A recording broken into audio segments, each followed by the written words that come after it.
Hello all. In this section, we are going to study about the functions. Okay, functions in Python. Okay, so why there is functions? What is functions? And you might have heard about functions in any other programming languages as well, right? In C, suppose, right? So functions is nothing but a group of statements we put together so that we can reuse those, right? A set of instructions used to perform certain task, a certain simple and related action. We put them together so that we can use that particular action again and again to perform at many places, right, without a repetition of the code. So in software engineering, the very first important thing to note here is we want to avoid the repetition, right, rewriting the code. Okay, so functions provides a better modularity in the program. Okay, it is a reusability concept it brings to us to existing code, right? So there are different types of functions. We have seen some of the functions earlier, like built-in functions, right? That's where we have started. The very first function we have seen is a built-in function called print, correct? So that is the built-in function. Okay, we have written here, so I'll carry these notes for your quick reference, so that will be useful. Here you will see that, yeah, I'll just keep it in front of your eyes. So these are something called built-in functions, right? So print, type, help, input, and so on. So these are built-in functions. There is something called object function. I'm sure you recall now. So for list we have append, for string we have capitalize, for tuple we have index and count, for dictionary we have values, keys. So these are some of the functions belongs to the objects in Python, right? So those are called object functions, correct? And the next thing is something called module functions. Okay, I'm sure you guys got some functions in your mind now. Okay, if not, see, math we have used. Inside math we know that there is something called sqrt, there is something called float, pow, right? Those are the functions which belongs to a particular module, right? So for example, random module, right? We have seen random and we have used choice, right? Choice is a function that belongs to a random module. Okay, so those are called module functions. And the last category we want to discuss in today's session is user defined functions. Okay, we can write our own functions, our own functionalities, right, the way we have. Okay, inside math module, there is something called sqrt, right? So you can use sqrt and you perform the action, right? Obviously sqrt is not a built-in function, and neither I have defined this is not a user defined function, but it belongs to module called math. Okay, so there is another way to import. Okay, earlier if you recall, we have done import something like this. Okay, import math. So the statement which I have commented right now is used to import the entire library. So you will get all the functions which you want to access, and you can access using math and dot operator, math dot floor, right? So you can do that, right? And similarly you can use so many other functions as well, right? Power, POW, and so on. So this is one of the way. The alternate way is from math module we can specifically import what we are actually looking for, right? So this is a specific thing. This is a subset where I'm just importing the sqrt, not so many other functions, right? This is the better way of importing. If you are looking for only one or two functions, we can go ahead and just import those functions from the library. Okay, for example, pow. Okay, now I can use pow as well. Okay, but if you try and use, let's say, floor, okay, so this won't be available because we haven't imported this particular function yet. Okay, but yes, even we can't do math dot floor because we haven't imported math either, right? So that's the way. Okay, so how to use it? You have to again import that particular function as well. So these are called module functions. Okay, so out of these three types of which we have discussed, built-in and object functions and the module functions, now the fourth type is user defined functions. Okay, so we can write our own functions, right? The new keyword which I am going to show you is def. Excuse me. Yeah, def. So def is to define a function. Okay, def is a keyword which is available, which we can use to define a particular function. Okay, for example, I'll write a simple function here and I have to write a colon. Hello is the name of a function, so you can choose any name whatever you want to choose, but the rules applies to the name. Okay, we have to keep in mind that we are using a particular name with some rules we have to keep in mind. For example, the rules whatever we used for variable names, we have to use the same rules here for the function name. So meaning function name is case sensitive. Function name cannot start with a number, a numeric digit. Function name can have numbers, but it should not have any special characters except underscore.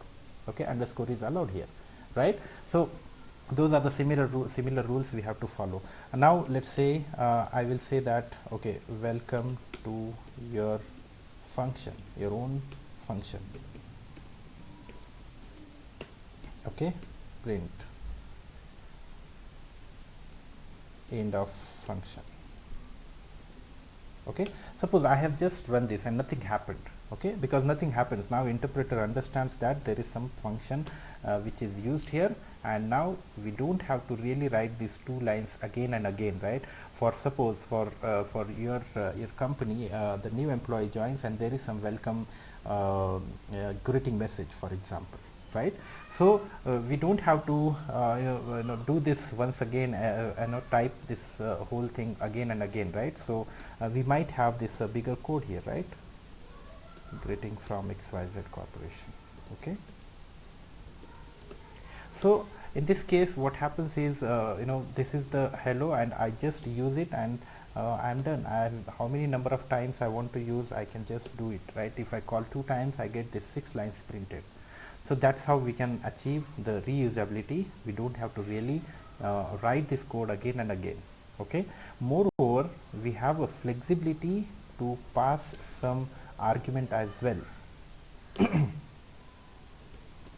Okay, let's say I use hello and name. Okay, now suppose I write Akash and I can see that hello Akash, greeting from XYZ Corporation, welcome to your own function, end of the function, right? So this means you can use this for anybody. Okay, and here I will say John. Okay, and absolutely right. So the variable name what we are passing here, right? So this is how we pass the variables, right? And we have seen similar things for even a basic built-in functions like print. We have seen some of the variables. So here pretty simple, one variable it accepts, so we have to pass one.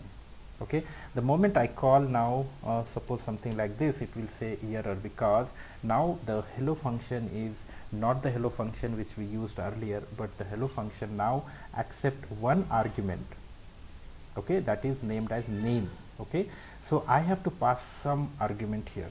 So not necessarily I have to pass a string. Okay, I can pass 5, doesn't matter, right? It just takes one argument and put that into the variable called name.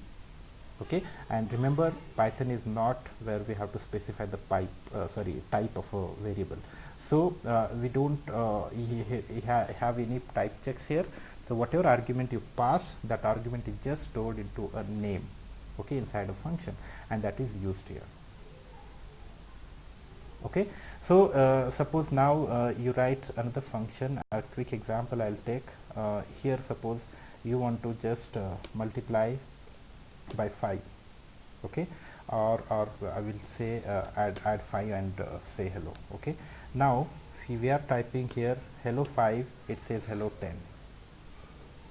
Okay, and now if you want to do hello 25, it does hello 30, right? And that's okay, maybe, right? But now suppose by any chance you type Akash and this time it gives error because you are using name in the function where you are adding something to the name, right? You have assumption that the name is always going to be a digit, okay, but that's not true, right? So because there is no user there is no check on the variable what is user passing, right? So maybe you have to use some kind of a check here. If is instance name comma integer or float, okay, if that is the case we can probably do this, okay, otherwise we will simply print whatever is there. Can we do something like this? Okay, hello name. So this time let me fix what is the error. Yeah, here the colon is missing, correct? So this time see hello 10 it worked, hello 25 it worked, hello Akash it worked, right? Because for hello Akash now the else part is getting executed. So just to summarize the entire statements, so all the statements, these statements are part of your function which is reusable, okay? So that's how it works. Now let's say I will also write some more function. Let's say new function, okay? So we can just have whatever names you want, def new function, and here suppose name and age, I want to get two arguments, print name welcome, print your age is age, print thank you, okay, something like this. Suppose I have a new function here and I can simply pass Akash and it gives me error because it expects two arguments and it is saying that new function missing one required positional argument. Remember, the name and age is a positional argument, okay? Here name is a positional argument because the why it is positional argument, because whatever you pass on the first position that is taken inside a name here, that is also first argument in the function definition, okay? We call this line number 29 is a function call and line number 28, right, this is called a function definition. So we have to specify two, okay? And now look at this, here you will see that the function is getting executed with these two arguments and name is assigned with Akash. So welcome Akash, your age is 27, thank you, okay? Now as I said, these are positional argument, what you are actually passing doesn't matter, okay? So whatever you are passing is not considered, nothing is checked here, okay? Look at this, welcome 27, your age is Akash. This is absolutely misleading thing, right? But as I said, there is no type check, okay, whatever you pass. So you have to be clear about how this usage would be, okay? So for that there is something called a doc string, because that's where we have seen that for a built-in function we used to get some help page, right? So here if you put anything in the double quote, okay, inside a function, the very first the string or some text inside a double quote is used as a help page for this function. Let me explain you a little bit more about this, okay? The first of all I want to say the brief description about this function, okay? Description: this is a sample test function for learning basics, okay? Then usage, I have to give the usage, right? So a function, new function, and I say that string and integer, okay? So that this is for easy to understand. And what it returns? Nothing,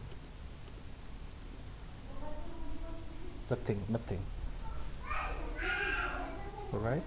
So here if you see Now if I run, there is no change. Okay, nothing has changed as such, but what happens is if the moment I see a new function, I get this help page, right? Do you remember we have also checked help for built-in functions, and you see that this is how some kind of a functional basic help of a function is provided, isn't it? So here also we have a facility to provide such a description, such short note, so that the user can understand, right, what this function is for, right? So that user will not be getting confused whether I should pass first argument as a age or first argument as a name, okay? So or as a string. So this is something called the text written in the double quote is called a doc string. Okay, so doc string. Okay, so doc string means a group of or some kind of a statement, right? Group of text messages or lines which is placed into the function very first argument, first place in the function.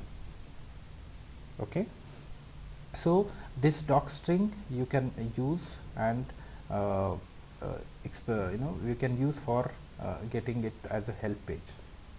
Okay, so just let me add one more small topic here. So suppose a single quote, we were using single quote for your string, okay, Python. So there is also a way we can write the same thing using double quote, and there is no difference. Now alternative S1, S2, S3, you can use triple quote, and this is also same thing, okay, and S4 you can just use a single quote 3 times. Okay, so all these 4 statements does exactly same thing in Python. There is no difference. Okay, so let me help you understand where we would like to probably have such string. Okay, so for example, this year revenue for AWS is $34 billion. Okay, suppose this is just an example, right? $billion. So I want to make this the $1 billion into a double quote, right? And it unfortunately gives me error. So in this scenario, probably I will go for a combination of these 2 different quotes. I will put everything into a single quote except the yes. Okay, so the yes except the $34 billion, right? So that value is, I wanted to highlight it, or I want to put it into a double quote. Okay, and for that matter, sometimes you may want to write let's say Facebook's turnover this year is I don't know, I'm just taking some number. So suppose I want to write something like this, right? This is also misleading. The apostrophe is considered as a quote. So in that case, probably I will go for double quote. Okay, this is just a small topic. I thought of explaining you the quotes. Okay, working with quotes. So this triple quote generally we use whenever there is a long string or multiple strings, multiple lines into a string. So we use triple quote. However, even a triple quote without assigning this to something is called as this is a comment in your program, a multi-line comment. Okay, end of comments. Okay, so suppose I is equal to 10, print a new program and print I plus 3. So this in this cell 40, so this particular piece of code that is written in red color is a multi-line comment. Okay, this is working as a multi-line comment wherever you put into a program. But now let's go back to our original function definition. So in the definition function, very first such multi-line comment is called or referred as a doc string. Okay, because doc string will be a documentation for a particular function or a module, right? For example, now if I call this particular function, right, so I don't know what I have to give. Okay, suppose I give John and 23 or 25, this works because we know, right? But for the new user, the user may not know it, right? So for user to get the help, we can just do as we have done earlier, shift tab. Okay, and now this started giving you the definition, right, the basic description which is written, correct? So that's what the best part of it, that's why the docstring is useful. So docstring can also be accessed using double underscore doc double underscore. Okay, these are some of the special attributes for the functions, right? So as we have seen earlier, so for a lot of objects we see this double underscore stuff, right? So we will be discussing this later on, but for now it is just for your understanding. The double underscore gives you a doc string for your function.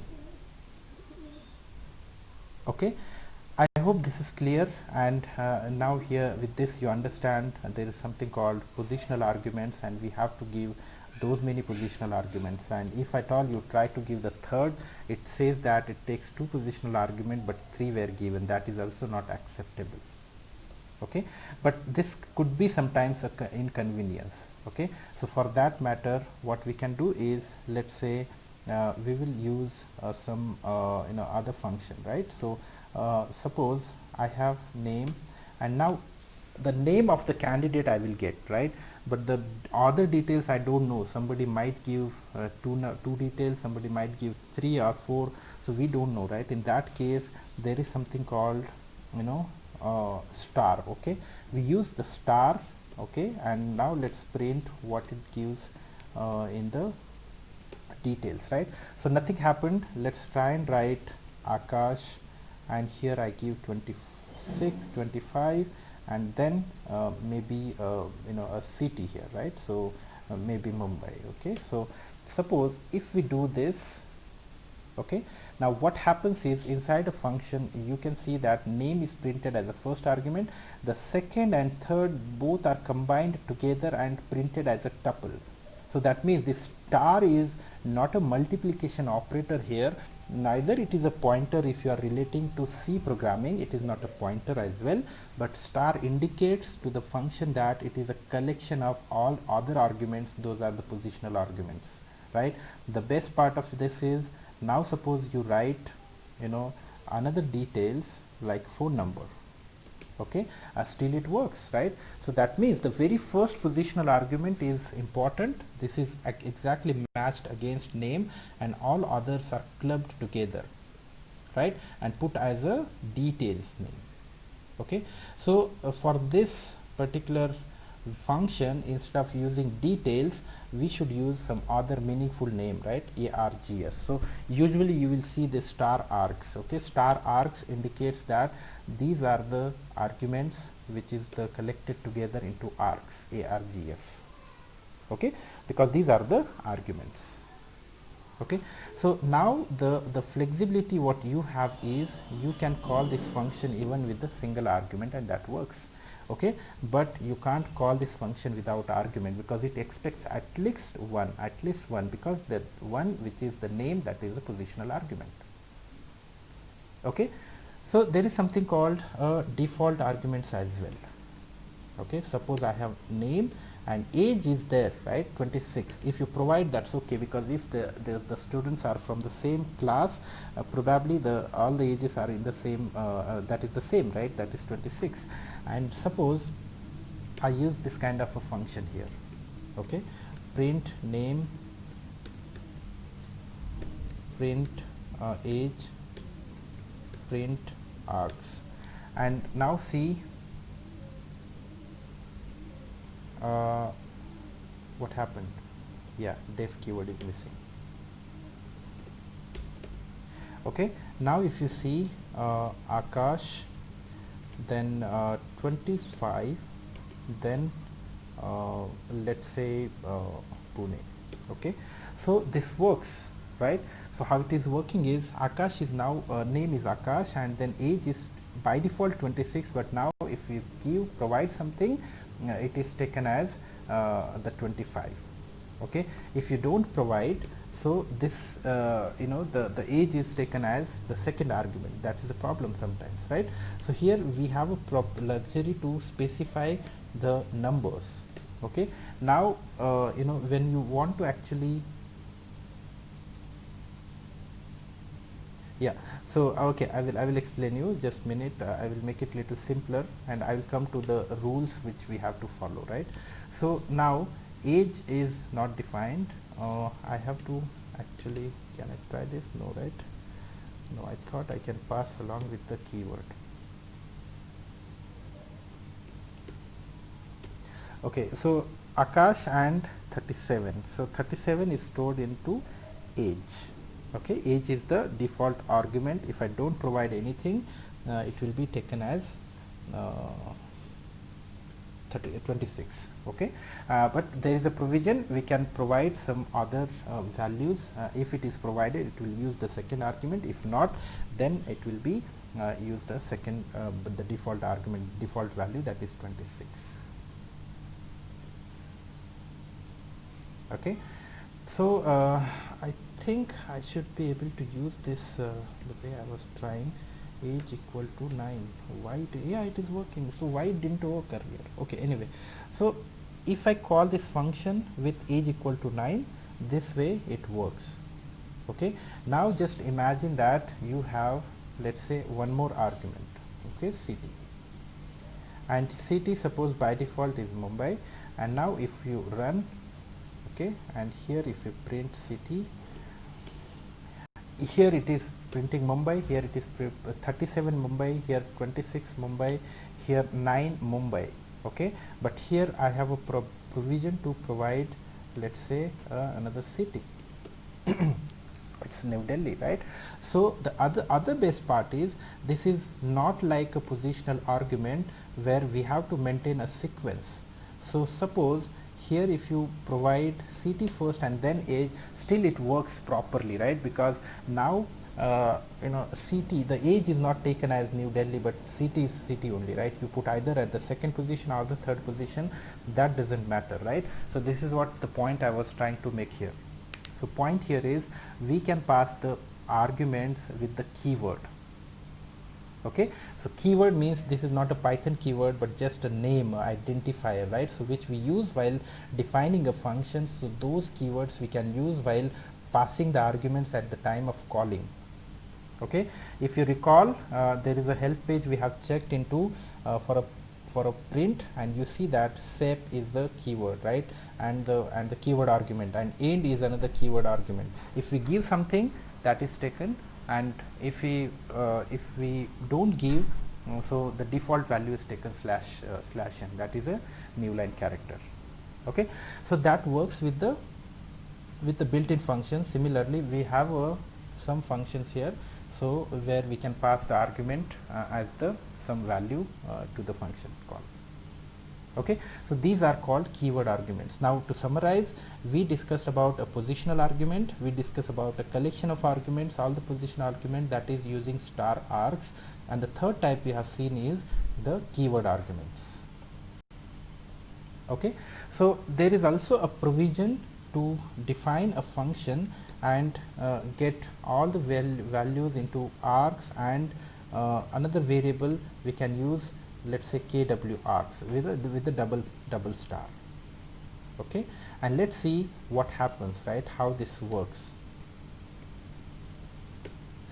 Okay, now suppose I pass function here. Now I say Akash, and other details I just provide like this. Okay, age equal to 10, city equal to Mumbai.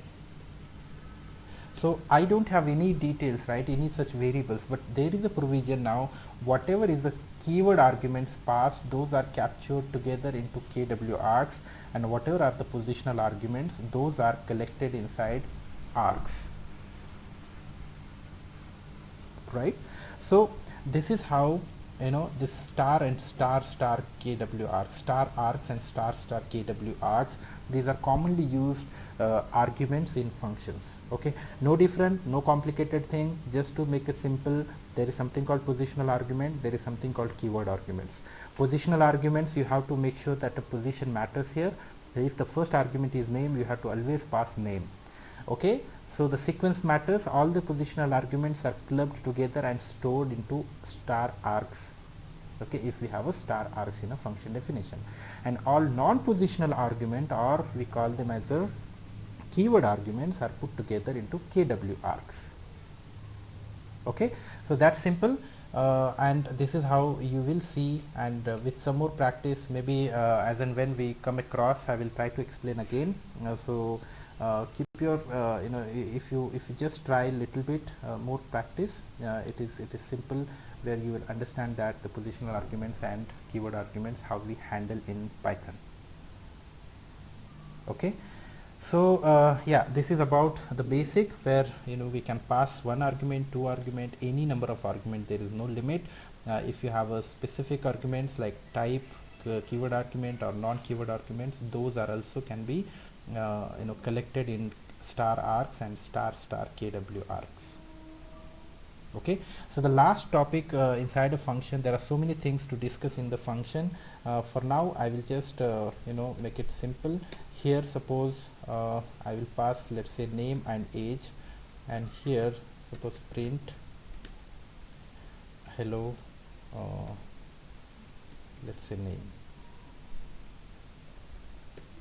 Okay, and age, I want to just add some value to age and print it.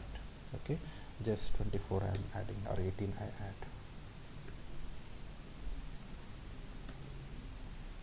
Okay, so what went wrong here? Name, not dot, but it is comma. Okay, so this is a simple thing.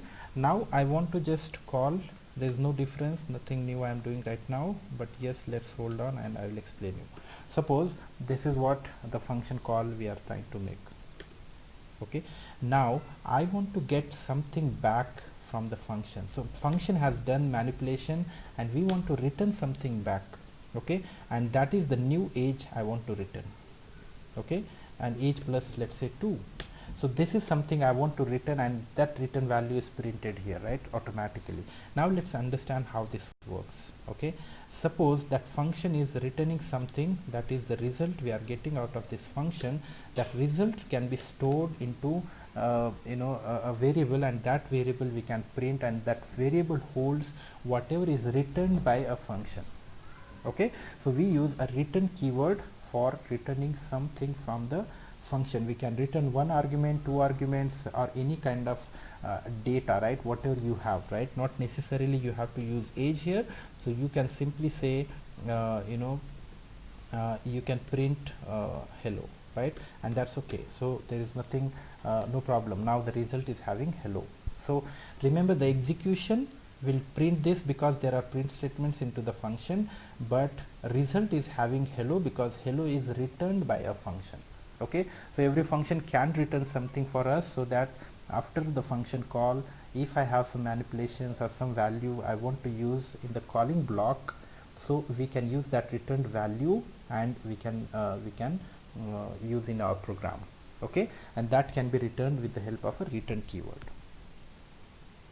Okay, so this is about return. Now we have so many things to explore, but just to quickly summarize, there is also provision to return two values. Okay, and now if you call this function and check what happens, so the result outcome is now a tuple of two values, hello and 6. So this is how, if you have more values, you can just pass them. We can return multiple values, but remember, only one return gets executed. Okay, if you have two returns, doesn't matter, but it executes only the first return. The moment it encounters it return, so it doesn't care about the further statements. You are all done here, right? So function execution is terminated at this moment, and the value 8 is returned. Okay, you can have multiple return statements, but sometimes it makes sense, sometimes it doesn't make sense. It depends on, now suppose if we have some condition check, if age is greater than 18, then you probably want to return 8, otherwise you want to just return hello and 6. Okay, so such kind of statements you can have multiple return, but one return executed, the second return won't execute. Okay, so that's how we can return one value or multiple values or any type of object for that matter. Here you can probably return 8 and 6, so that kind of list you can return. Okay, suppose if it is greater than 18, 19, you see that the list is returned from the function. Okay, so this is how we can return. We have flexibility to return so many things, any data, any object we can return from a function. Okay, so this is about basics on function. In the next session we are going to discuss a little more hands-on with some of the other functions, and then we will discuss about the closures and the lambda functions, some more little advanced concepts associated with function. Okay, thanks for watching. See you in the next session.